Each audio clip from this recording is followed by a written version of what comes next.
if you know me, then you know that I really champion artists getting into different genres. I think that it's really dope that people are able to expand their artistic palette.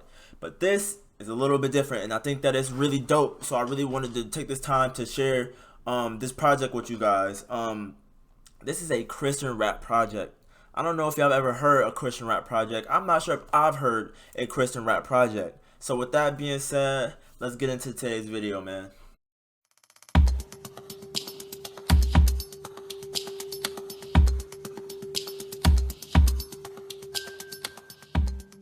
What's going on? It's your boy Poet Q back with another video, man. And today we're going to be doing an exclusive review for a Christian rap project by LTC. This project is called Imago Day.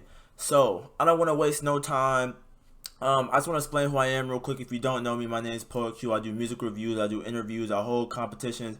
I'm really here to help the underground scene, and I really want to get feedback and love and support all of those people who are out there creating endless and endless amounts of music and hoping and aspiring to be one of the best artists to ever do this. So with that being said, let's get right into this project, man. So starting off, let's just look at the title.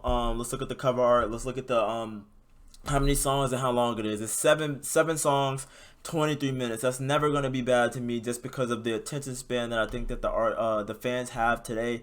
Is it's typically not as long as a lot of people would like it to be, especially artists, because it might feel a little hard to, you know what I'm saying, get your shit off in a short amount of time. But he managed to do that. Also, I think the cover art, I mean, pretty simplistic, you know what I'm saying, nothing too crazy, but it's better than, you know what I'm saying, putting together some super bullshit and then posting it on here. But aside of that, let's get into the meat and potatoes of this thing, man. The track listing. We got 7 songs: Breathe, My Shine, Surfaces, Prodigal, I can't say this word, Sun, you know what I'm saying, Pure Freestyle, Rain on Me, and True Imago. So here's my thing starting out, right?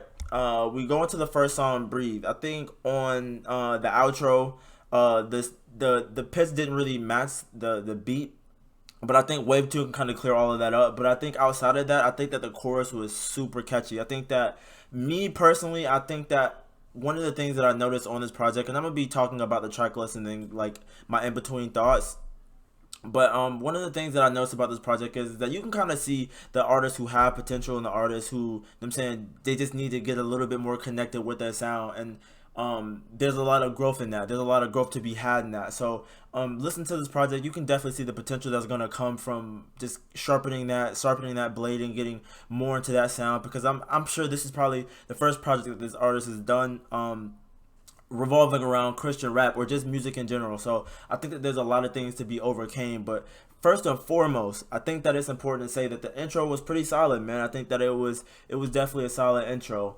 We move into the next song, My Shine. Now, for me personally, it's not one of my favorite songs, just because I didn't really care for the chorus as much. And I think that a chorus really does hold a lot of weight in not just today's music, but music in general. I think that the longevity that music has a large part in due to how your chorus performs. I think that if your chorus is something that's very hip, very catchy, you know what I'm saying, something that, you know what I'm saying, sticks to the mind, or something that's truly something that the mind it gravitates towards, and it makes it a lot better to remember, versus, you know what I'm saying, like a chorus for me personally that it's hard to listen to. So I think that was probably one of my least favorite songs on the project, but I don't think that that's bad. I just think that that's a personal take of mine. It's not to say that it's not a good song or that someone else might not feel completely different about it, because I love the positivity that's on that track, you know what I'm saying, or just throughout the project in general. So we go from My Shine to, now let me just start by saying I want to play it first, right, and then I'm gonna say my thoughts. I want to play like the beginning of it.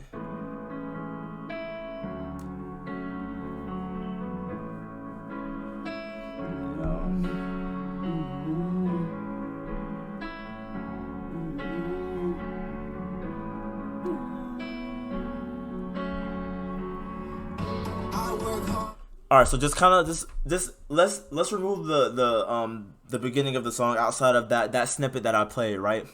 All right, so if we're going with just that beginning of it, I feel like just that alone is setting this song up to be one of those tracks, because before I even heard the lyrics, I'm like, oh shit, like I can float into this. I can just feel my energy just kind of like being fucking absorbed by this song. And not to be weird, but I just feel like there's certain instruments, there's certain productions, there's certain beats that just bring that out of you, just bring that life out of you. So when I'm listening to this, I'm like, oh shit, this might be it. And I always expect artists to at least give me one of those songs that I personally feel like, okay, this is it. And I feel like production wise, this might be one of the harder songs, you know what I'm saying? And I think that this song has so much potential. I just think that personally for me, it's one of those things where I think that the chorus could definitely use some work.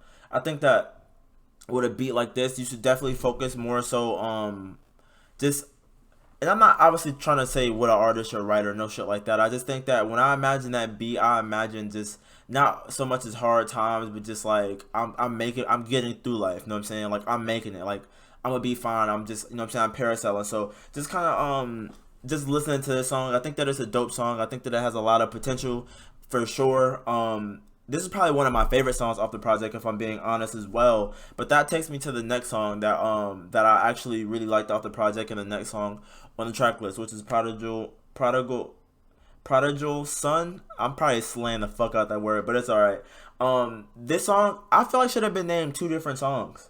It's 5 minutes and 27 seconds, and usually if you watch some of my previous videos, I would have told you that I typically don't like that. But what I will say is I don't think that it's that I don't like it. I think that I have to really be invested in the song and the artist in order for me to be like, all right, I'm going to listen to 5 minutes and 27 seconds of an artist. But I think that if you can keep me involved with it musically, as far as beat switches and stuff like that, and just your lyrics, then do it. By all means, do it. You know what I'm saying? Don't limit your artistry just because of the time limit. But what I did want to say to that point is that I like the second song a lot. You know what I'm saying? I think that honestly, if I'm you, I would name the second song Imago Day. I think that you can keep it together as one, but I think that you should put that slash and then another title, just because I mean that's typical, that's normal of artists to do. But what I will say is that the transition definitely needs work between the two songs. Just because I feel like when you listen to it, you can kind of tell when the transition happening. Whereas, you know, some other artists, when they go through transitions and stuff, it's a little bit different. I feel like it's more so one of those things where it slowly happens, like the beat kind of fades and then it kind of fades in and then you hear it. It kind of just like sudden to me, and I really wasn't feeling it. I think that it's definitely one of the things that could have been worked on as far as that song goes. But outside of that, getting into the lyrics themselves of this song, I think that this song was dope because when I first heard it, it took me a couple listens to, I guess, interpret it differently, because me, like, I'm not so much as religious. I'm more so spiritual. I believe in energy, you know what I'm saying? I'm more invested in energy. So when I heard the song, it kind of started off sounding a little bit self-sacrificial to me. But then the more I listened to it, the more I realized that I don't think that it's more so about sacrificing yourself for a greater cause and nothing by that. I think that it's just more so dedicating yourself to a specific cause and devoting yourself to it and living by that. And I think that there's nothing wrong with that. I think that that's super dope. And I think that that's a positive message, man. And I really wish that artists with this kind of mindset had a bigger platform, just because I think that, you know what I'm saying, a lot of artists that are already on are spreading more negative energy than anything. But that was kind of my thoughts on song number 4. Definitely one of my favorites as well. So, you know, back to back, okay, like we're really getting somewhere, you know what I'm saying? And that's big for me, especially as an upcoming artist. 2 out of 7 so far, like that's big to me. And I mean, you can count 3 if you really want to by saying breathe is one of them. But then we get to another song that I think that I think the concept of it is really dope. There's a couple things that I like, pet peeves that I have about it, but I think outside of that, it's a super dope song, and that's Pure Freestyle. So, all right, with Pure Freestyle, let's just take the time out to say I don't know who produced this, who are producing these beats, but that's crazy to me. Like just listen to this. Yeah.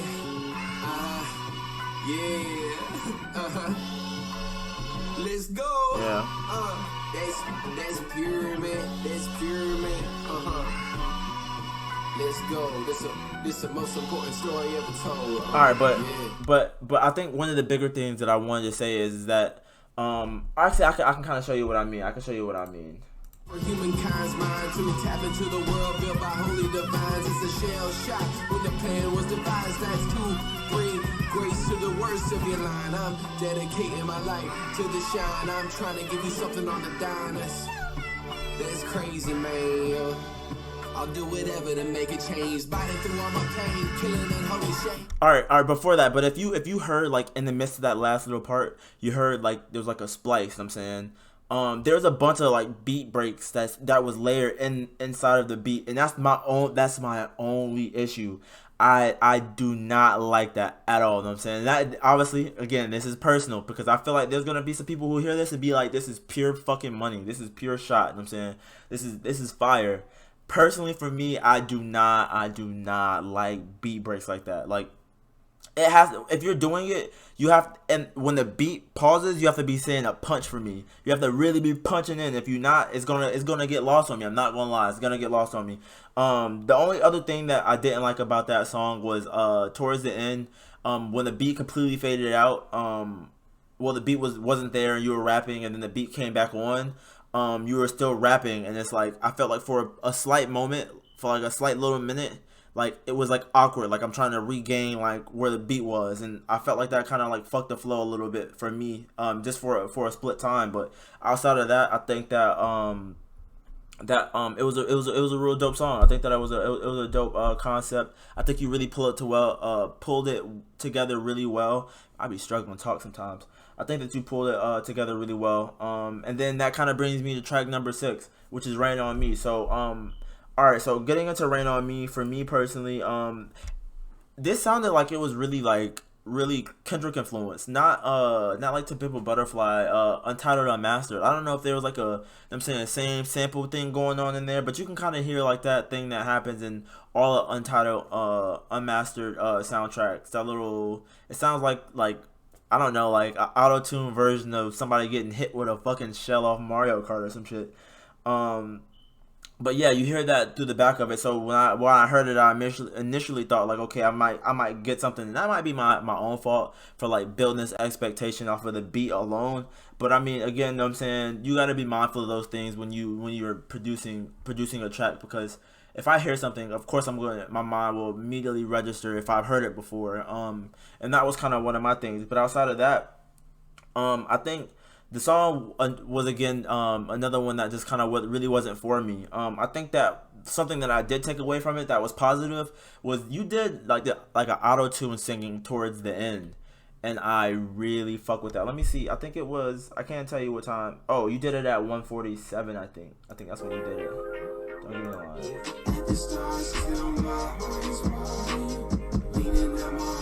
Yeah, like this right here.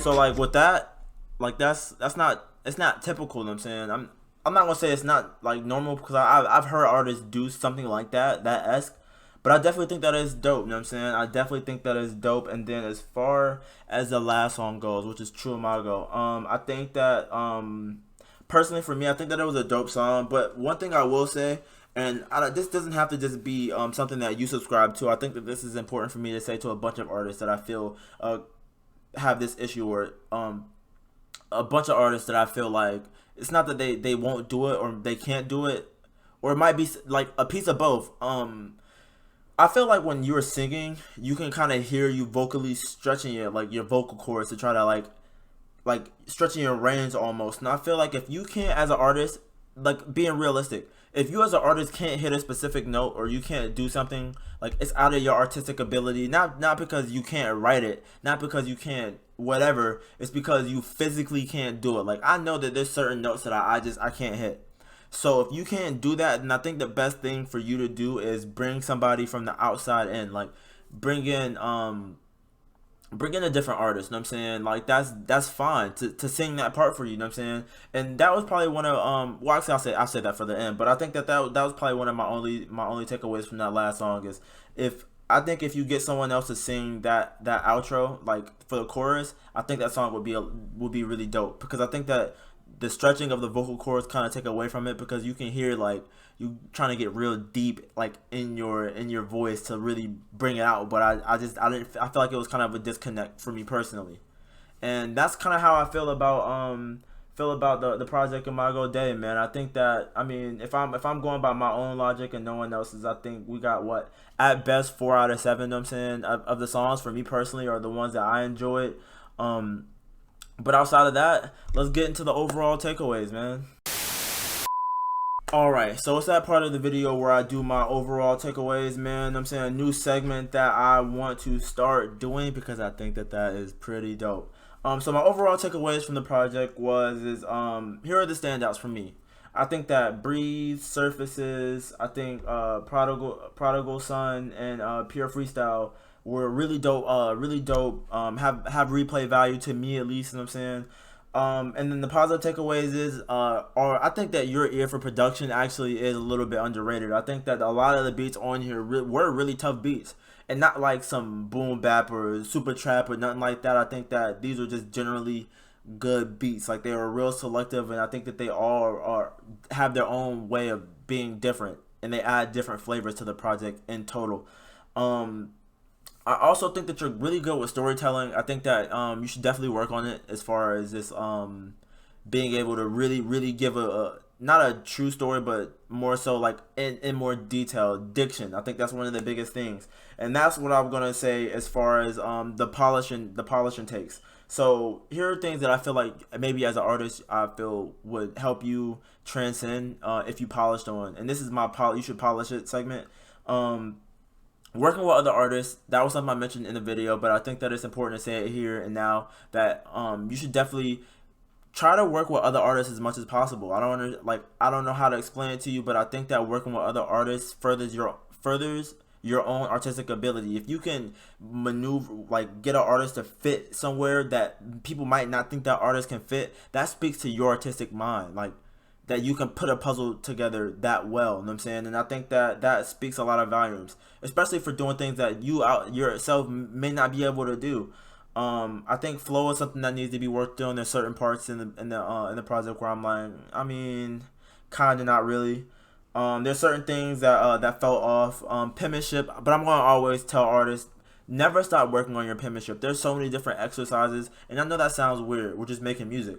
But if you want to be the best at what you do, if you really want to be able to be one of those storytellers, one of those artists that furthers their message, then you have to work on your penmanship. That is very key in this music thing. Obviously outside of things like networking and shit like that. But what I mean is, if we're talking about solely music, penmanship fucking matters completely, 1000%. You can't make it saying bullshit. I know that you see a lot of mainstream artists make it off saying bullshit, but they get shitted on all the time. Nobody wants that. And my last thing is kind of just when I say as far as subject matter, I think that your topics that you're talking about are really dope topics. Again, I just think that diction is really important, because at the end of the day, like, you said this, but you can say it in a deeper way that really resonates with people. And that's something that I want to feel more from you as an artist, just because, I mean, you're talking about Christian rap, you're talking about stories that really matter to today's life, and things that we take for granted. So I think that if you can do those things, I think that that whatever you do next, you know what I'm saying, is going to be so much bigger than this, you know what I'm saying? But I think that this is a really cool project, and I appreciate you a lot for sharing this with me. And with that being said, I want to thank you guys for listening. If you're here, you made it this far. If you haven't already, make sure to subscribe to the channel, like, comment. And next Friday, I think June 23rd. Don't give me. I'm gonna put an official date out. We're gonna be holding a competition, the semifinals for HHT Rap Madness. So if you haven't, make sure to go over to my Twitch, follow that, and then, you know what I'm saying, and then wait for the date. You know what I'm saying. Also, if you're an artist and you want to collab with other artists, make sure that you reach out to me so I can send you the link to the Discord. And last but not least, if you want to review yourself, if you're an artist and you want to review, reach out to me. We can talk about numbers, or we could talk about getting involved in the general music reviews that I also do. And with that being said, I appreciate you guys, man, and peace. They told me don't aim too high. Seeing is believing. I'm a dreamer of what I wanna be. They told me don't aim